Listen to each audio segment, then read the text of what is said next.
promised yourself. You fucking promised yourself you'd be the best fucking person you could be. That is what makes you train.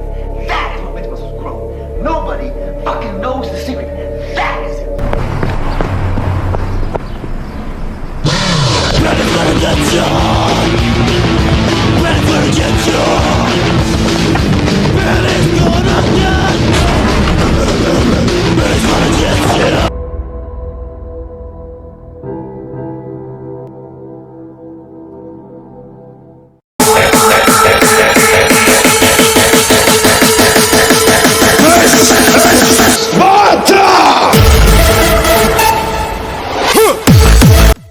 Again guys, thank you very much for tuning in. I hope you're all doing well. Let's start off today's video with an arms workout. So with arms, obviously it's a mixture of biceps and triceps. When it comes to biceps in particular, it's something that I don't train all too often, but when I start the workout I always start with some heavy weights. And I find that a barbell does the trick with that, as you see, going up to 80 kilos with ugly style towards the end, because wow, that's the only way you can get the lift up.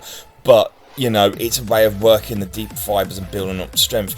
Then, of course, you can see that I move on to more refined movements. So using bands and very light weights, but using the full range of motion and very technical exercises to really get the pump into the bicep then, and just refine things, as I say. So it's a refined and sort of civilized way of doing things. But of course, you know, biceps aren't the only part of the arm. You know, you've got the back of the arm also, the triceps is something I'm very good at. It's something that I am very strong at. Obviously I'm a powerlifter, so you know, tricep power is essential for bench press. And you can see what I've taken the same principle. I've gone heavy to start off with, and now you know, once I've done the heavy work, I then come in and do some of the more refined movements using bands and lighter weights. I can still do the same movement as you saw at the previous sort of clips. I carried on doing close grip bench press, but I just refined the movement by making it band work and lighter.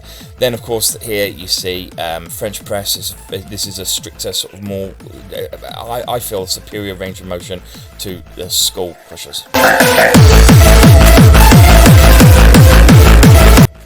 Now we have one of my bench workouts, and this is a very, what I call a complete bench workout, in the sense that I work all three aspects of the pec, that is incline, flat and decline. So the upper pec, the pec as it's in its entirety, and then obviously focusing then on the lower pec with decline. I started off with incline today. It's a weaker movement of mine. It's something that I'm not so good at, if I'm honest with you, but I still managed to get up to 140, so I was pretty pleased with that in the end. And that's really why I kind of went heavy with it and just kept it there, because it's to build my confidence up and just kind of get me used to, you know, what kind of weight I can actually lift on incline. Whereas flat bench, as you see it here, is something I'm much more familiar with, so I don't have to work my ego so much. And so I kept it to a light weight of 100 kilos, 220 pounds, and just did 2 sets of 16. I can do up to 35 reps in a single set on here, just to give you sort of comparative strength to reps sort of thing.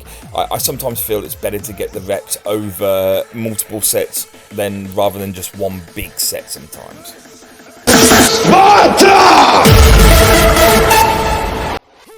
After the sort of blowout on 100 kilos, I wanted to move into more technical movements. So just like you saw in the arms workouts, I start with the big heavy kind of things, and then I refine the movements as I go on. This really helps hit you know, your tired muscles. As I begin to fatigue, you lower the weights, you can still lift, but you just make it stricter and harder. So with this particular movement, I've kept it to flat bench, but I've introduced the cambered bar. So that's the bent bar that adds an extra, in this case my particular variant adds 5 extra inches to the range of motion. And of course you'll notice also now I'm using bands, which increases the tension at the top of the lift, hitting the triceps more. So this is a really good way of hitting arms, or triceps as I say in this particular instance, during your main compound lifts. Again, I'm keeping it to high volume at the moment. I am in my light phase, so the light phase is all about using still reasonable weight, don't get me wrong. You know, you still try to shift some good weight out there, but it's comparatively light to your 1 rep max, but you really push for as many reps and as many sets as possible, hence why this entire bench workout is going to be, you know, hitting all 3 aspects of the head. I would never normally do that.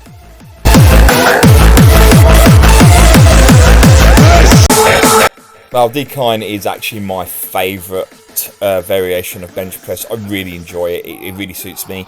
I think it's mostly because I tore my pec about 9 years ago. My right pec, I completely tore it in half, and it really affected mostly the upper pec and the sort of middle pec. So the lower pec was basically left alone. So it's the most comfortable of movements for me, and it's one I haven't lost that much strength off from that injury. As such, you know, I can actually decline exactly what I can actually flat bench as well. So I'm particularly quite strong at it. For me though, I didn't want to do heavy work here because I was starting to get tired. As I say, I wouldn't have shifted much weight, I don't think, due to all the fatigue from the previous set. So I went straight onto cambered bar, and with bands to start off with. You notice that these are actually long white bands, but I fold them in half, as you can see, just because basically the range of motion is so low down that they wouldn't be adding tension if I hadn't have folded them.